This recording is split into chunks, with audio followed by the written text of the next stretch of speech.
I was trying to show you these modify controller, advanced controller settings, then clear configurations. Under clear configurations, this happens only when you want to remove the logic drives or any settings you applied earlier. Then also what you should take note of is the set bootable logic drive. This point here, set logic bootable drive. The moment when you click on it, it will display this, okay? It will show you logic drive 1, logic drive 2, logic drive 3, and logic drive 4. If you want your operating system always to run on logic drive 1, which I explained to you earlier, it will always be shown by this. Failure of logic drive 1, you can set a secondary, so that in case our operating system fails in one of the logic drive, it picks the secondary where that's where the operating system will start from. Okay, you can do the same thing to logic drive 3. You can set as logic drive 3. From here you can say maybe logic drive 3 is my primary, then a failure of logic drive 3, it picks logic drive 4. Okay, but for this case I set logic drive 1 as my primary and none is there as a secondary. Okay, failure of 1 implies the server will not really be active or to not really be able to work. Let me repeat this once more. I've said if you want to access this, first of all I'll go back to the home page where we started from, which was server. You click on smart array. Smart array will expand this. Click on configuration.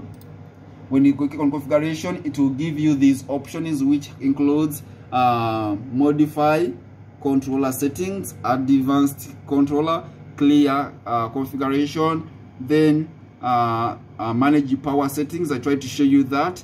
Then set bootable logic drives. Okay, then LEDs, those are the lights, the blue lights you were seeing earlier. When you click on them, if you want to identify any type of LEDs here of the hard disks, any of the hard disks here.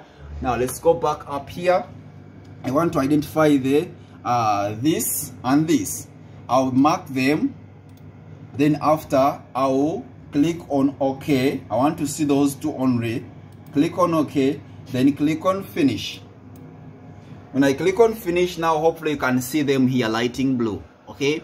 If I want to add on more, I can go back and say LD. Then I say turn off. First turn off what was on. Finish. I'm going to turn them off. Okay, then let me set it now 4. There we have 2, now I'm going to set 4. I'm going to check all the 4. 1, 2, 3, 4.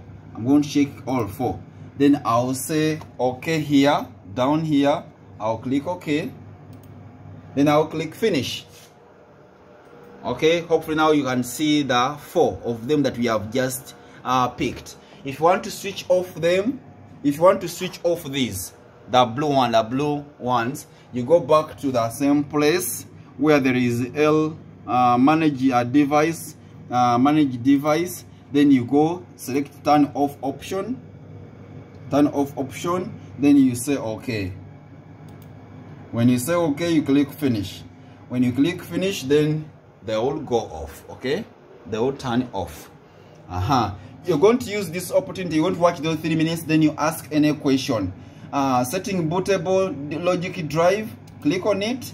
You select any of these. You have primary bootable logic drive, secondary bootable logic drive. If I want to set my primary as logic drive 1, implying that's where our default operating system. Failure of logic drive 1, logic drive 2 or 3 will start right away. For my case here, I have logic drive 1, and with the secondary I have none. I didn't pick any, it's under none. Okay, imply I don't have a second option. If at all there is a failure, it just calls me to install another operating system. Watch this, ask me questions. Thank you for watching.